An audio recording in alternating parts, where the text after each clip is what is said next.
Bien-aimés dans le Seigneur, je vous salue encore dans le nom puissant et merveilleux de notre Seigneur Jésus-Christ. Que la paix de l'Éternel, que la joie du Seigneur puisse régner partout là où vous vous trouvez, dans vos maisons, dans votre continent, dans votre pays. Nous prions que la joie de l'Éternel, nous prions que la puissance de l'Éternel puisse toucher vos familles, puisse toucher vos situations, puisse renverser une étape dans votre vie qui vous défie, puisse détruire toutes les forteresses que l'ennemi a bâties dans votre vie et puisse vous accorder le triomphe avant la fin de cette année. Nous prions que la grâce de notre Seigneur Jésus-Christ puisse amener la guérison dans votre vie, puisse amener les miracles dans votre vie, puisse accomplir quelque chose qui n'a jamais été accompli auparavant dans votre situation et puisse vous amener le salut pour vous, pour votre famille et pour votre continent, pour votre nation. Nous prions pour tous les pays du monde et nous demandons que la grâce de Dieu puisse abonder spécialement en ces moments et que l'Éternel puisse nous visiter puissamment et que nous puissions tous hériter la grâce de la vie éternelle. Que les bénédictions de l'Éternel descendent dans votre vie et que la main du Seigneur soit dans votre vie maintenant et toujours. Et toi qui écoutes cette parole, que l'Éternel te touche, que l'Éternel te transforme, que l'Éternel t'accorde les désirs de ton cœur et te fasse avancer de l'avant de plus en plus vers la gloire, de plus en plus vers la réussite, de plus en plus vers sa présence. Dans le nom puissant de Jésus-Christ, j'ai prié avec action de grâce. Amen. Nous voulons ouvrir un sujet important qui s'intitule la notion de la foi. La foi est l'élément le plus important de la vie chrétienne. Elle détermine, mon frère, ma soeur, la qualité de notre existence en termes d'éternité. Romains 1, 17 nous dit ceci: le juste vivra par la foi. Ainsi, un chrétien continue de jouir de la vie même après la mort. La foi en Dieu, mon frère, ma soeur, nous rend immortels. Alléluia. Sans la foi, nous le savons bien, l'accès au royaume de Dieu est impossible. Hébreux 11, 6 nous dit ceci: or, sans la foi, il est impossible de lui être agréable, car il faut que celui qui s'approche de Dieu croit que Dieu existe et qu'il est le rémunérateur de ceux qui le cherchent. Ainsi, mon frère, ma soeur, la foi est aussi réelle que la raison. 2 Corinthiens 5, 7 nous dit ceci: car nous marchons par la foi et non par la vue. La foi est la base même de la connaissance divine. Hébreux 11, 3 nous dit ceci: c'est par la foi que nous reconnaissons que le monde a été formé par la parole de Dieu, en sorte que ce qu'on voit n'a pas été fait des choses visibles. Ainsi, lorsque nous connaissons et acceptons Jésus-Christ dans notre vie, nous apprenons, mon frère, ma soeur, à marcher comme lui par la foi. Jean 11, à partir du verset 41 au verset 42, il dit ceci: et Jésus dit, ils ôtèrent donc la pierre, et Jésus leva les yeux en haut et dit, Père, je te rends grâce de ce que tu m'as exaucé. 42, pour moi, je savais que tu m'exauces toujours, mais je parle à cause de la foule qui m'entoure, afin qu'ils croient que c'est toi qui m'as envoyé. Cette écriture, mon frère, ma soeur, nous montre un aspect important de la foi. La foi est basée sur la connaissance absolue de la nature de Dieu. Un chrétien qui n'arrive pas à saisir cette réalité ne pourra pas marcher avec Dieu. Nous développons ces points dans l'enseignement que nous dispensons, Sabrina et moi, sur l'effectivité de la foi chrétienne. Nous vous invitons à souscrire pour cela. Amen. La foi chrétienne, mon frère, ma soeur, après cette brève introduction, peut être décrite comme les moyens que Dieu utilise pour nous ouvrir la porte à la grâce du salut. En effet, Éphésiens 2, 8 nous dit ceci: car c'est par la grâce que vous avez été sauvés, par les moyens de la foi, par les moyens de la foi. Et cela ne vient pas de vous, c'est le don de Dieu. Donc, en quelque sorte, la foi chrétienne se forme en nous lorsque nous commençons à entendre la parole de Christ, à écouter la parole de Christ, à recevoir la parole, accepter la parole de Christ, à désirer ardemment dans notre cœur la parole du Christ, à confesser la parole du Christ et à suivre et à vivre selon la parole du Christ. Romains 10, 17 nous dit ceci: ainsi la foi vient de ce qu'on entend et ce qu'on entend vient de la parole de Christ. Dans Actes 8, 26 à 39, nous voyons comment un Éthiopien, un eunuque, ministre de Candace, reine d'Éthiopie et surintendant de tous ses trésors, après avoir entendu l'évangile de Jésus-Christ, réagit. Au verset 36, la Bible dit: comme ils continuaient leur chemin, ils rencontrèrent de l'eau. Et l'eunuque dit: voici de l'eau. Qu'est-ce qui empêche que je sois baptisé? Le verset 37, très important, Philippe dit: si tu crois de tout ton cœur, cela est possible. L'eunuque répondit: je crois que Jésus-Christ est le Fils de Dieu. Le verset 38, il fut arrêté les chars, Philippe et l'eunuque descendirent tous deux dans l'eau, et Philippe baptisa l'eunuque, et après cette action, au verset 39, il est dit, il poursuivait sa route joyeux. Après cet enseignement, mon frère, ma soeur, si tu vivais une existence triste, sans couleur, en écoutant cette parole de Christ, la foi qu'elle engendre en toi va changer ton atmosphère et tu vas poursuivre ton chemin sur la terre avec joie. Gloire soit rendue à notre Seigneur Jésus-Christ. Ainsi, quand la foi est formée, certaines actions d'engagement deviennent nécessaires pour garantir son progrès de zéro en héros. Les disciples dirent au Seigneur dans Luc 17, le verset 5, « Augmente-nous la foi. » Mon frère, ma soeur, ta foi a besoin de grandir. Car ta foi opère comme une sémence qui doit se développer afin de te rendre effectif sur le plan physique et spirituel.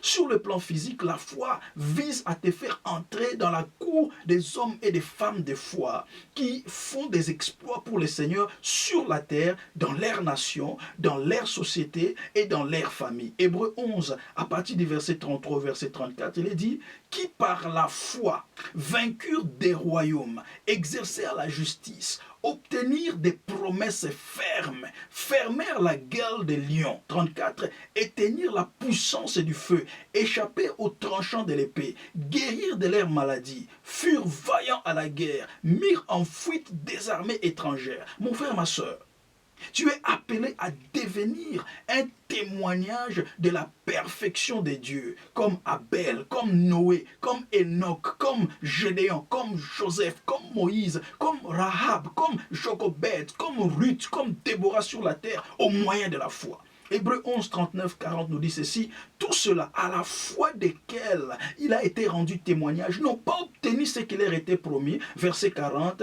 Dieu ayant envie quelque chose de meilleur pour nous, afin qu'ils ne parvenissent pas sans nous à la perfection. Donc mon frère, ma soeur, tu appartiens à la cour de la perfection. Et sur le plan spirituel, la foi nous donne des avantages tels que, premier avantage, la foi nous donne libre accès dans la présence de Dieu. Éphésiens 3, 12, en qui nous avons par la foi en lui la liberté de nous approcher de Dieu avec confidence. Deuxième avantage sur le plan spirituel, la foi nous fait triompher du monde. 1 Jean 5, 4, parce que tout ce qui est né de Dieu triomphe du monde et la victoire qui triomphe du monde, c'est notre foi. Et le troisième avantage, la foi nous élève au rang de fils de Dieu. Galates 3, 26, la Bible dit, car vous êtes tous fils de Dieu par la foi en Jésus-Christ. Et le quatrième avantage, la foi nous donne accès aux promesses de Dieu. Romains 4, 16 dit ceci, c'est pourquoi les héritiers le sont par la foi, pour que ce soit par grâce, afin que la promesse soit assurée à toute la postérité,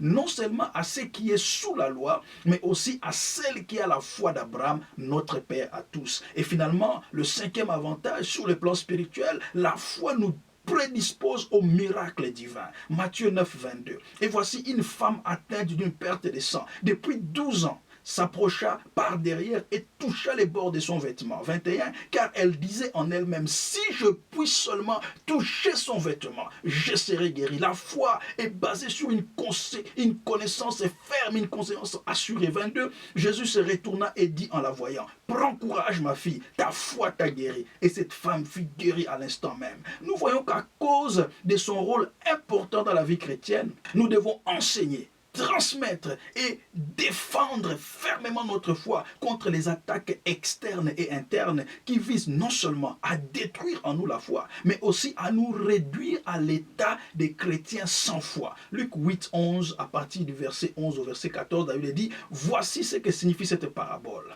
La sémence, c'est la parole de Dieu. Verset 12, ceux qui sont le long du chemin, ce sont ceux qui entendent. Puis le diable vient et enlève de leur cœur la parole, de peur qu'ils ne croient et soient sauvés. Verset 13, et ceux qui sont sur les rochers, ce sont ceux qui, lorsqu'ils entendent la parole, la reçoivent avec joie, mais ils n'ont point des racines. Ils croient pour un temps.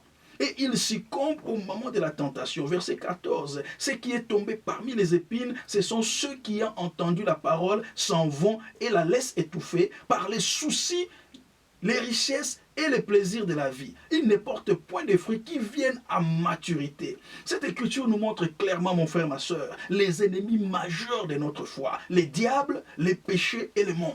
Dans Acte 1, le verset 16 au verset 17, la Bible dit « Homme, frère, il fallait que s'accomplisse ce que le Saint-Esprit, dans l'écriture, a annoncé d'avance par la bouche de David au sujet de Judas, qui était le guide de ceux qui ont saisi Jésus. » Verset 17, il était compté parmi nous et il avait part au même ministère. Mon frère, ma soeur, beaucoup de chrétiens sont devenus comme des Judas, sans foi.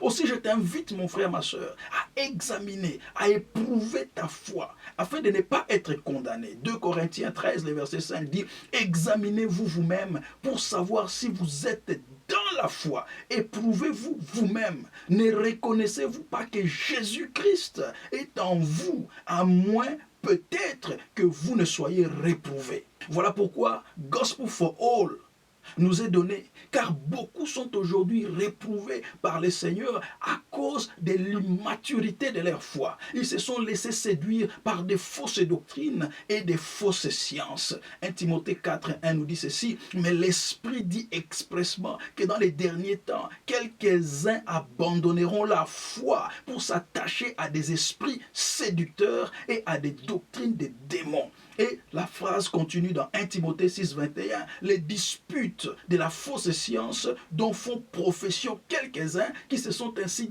détournés de la foi. Aujourd'hui, il y a de ceux qui se disent chrétiens, mais qui défendent des positions totalement contraires aux Saintes Écritures, aux enseignements du Christ, et qui en tordent même l'interprétation pour satisfaire à leurs intérêts charnels et répréhensibles. Mon frère, ma soeur, sache que leur ruine est certaine. 2 Pierre 3,16 nous dit ceci, les personnes ignorantes et mal affermies tordent l'essence comme celui des autres écritures pour leur propre ruine. Sois comme les chrétiens de Béret, mon frère, ma soeur. Acte 17, le verset 11. Ces juifs avaient des sentiments plus nobles que ceux des Thessaloniques. Ils reçurent la parole avec beaucoup d'empressement et ils examinaient chaque jour les écritures pour voir si ce qu'on leur disait était exact. Si tu écoutes cette parole du Seigneur et es conscient de ton action, répands-toi et reviens à la foi authentique en Seigneur Jésus-Christ, le Fils de Dieu, fait chair, mort et ressuscité, assis à la droite de Dieu le Père, et qui revient bientôt pour juger les vivants et les morts. Alléluia, gloire soit rendue à notre Seigneur Jésus-Christ. N'oublie pas, tout est possible à celui qui croit. Marc 9, 23, Jésus lui dit, tout est possible à celui qui croit. Et la même chose était répétée par Philippe qui a dit à l'unique dans Acte 8, 37, si tu crois de tout ton cœur, cela est possible. Je te dis aussi aujourd'hui, si tu crois au Seigneur Jésus-Christ, non seulement toi, mais ta famille a l'opportunité d'être sauvée. Acte 16, 31, crois au Seigneur Jésus-Christ et tu seras sauvé, toi et ta famille. Je t'invite à prendre cette prière avec moi. Seigneur Jésus-Christ, je reconnais mon état de pécheur. Je renonce à mes péchés et à mon incrédulité. Je t'accepte aujourd'hui comme mon Seigneur et Sauveur. Je te confie la direction des mains. Je crois en toi de tout mon cœur. Amen. Tu es maintenant un enfant de Dieu. Je te conseille de lire la parole de Dieu, de méditer la parole de Dieu, de rejoindre une église remplie du Saint-Esprit et qui enseigne la vérité sans compromission, de pratiquer la foi en Jésus-Christ.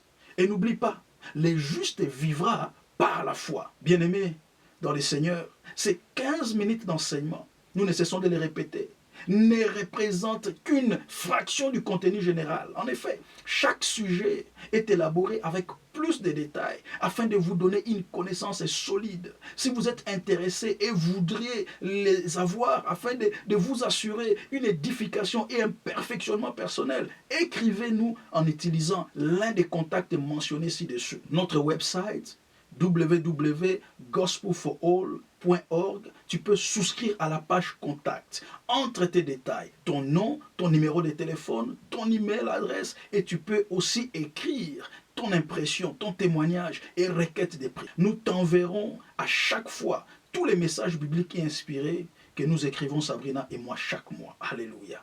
Les autres contacts sont nos emails. Vous pouvez nous rejoindre sur gospelforall12 gospelforall12@yahoo.co.uk ou encore l'autre email gospelforall12@gmail.com. Vous pouvez aussi nous voir sur Facebook Gospel for All 12. Vous pouvez aussi nous rejoindre sur Twitter Gospel for All 12. Vous pouvez aussi nous rejoindre sur YouTube Gospel for All 12. Que Dieu vous bénisse et encore une fois, Jésus-Christ est Seigneur.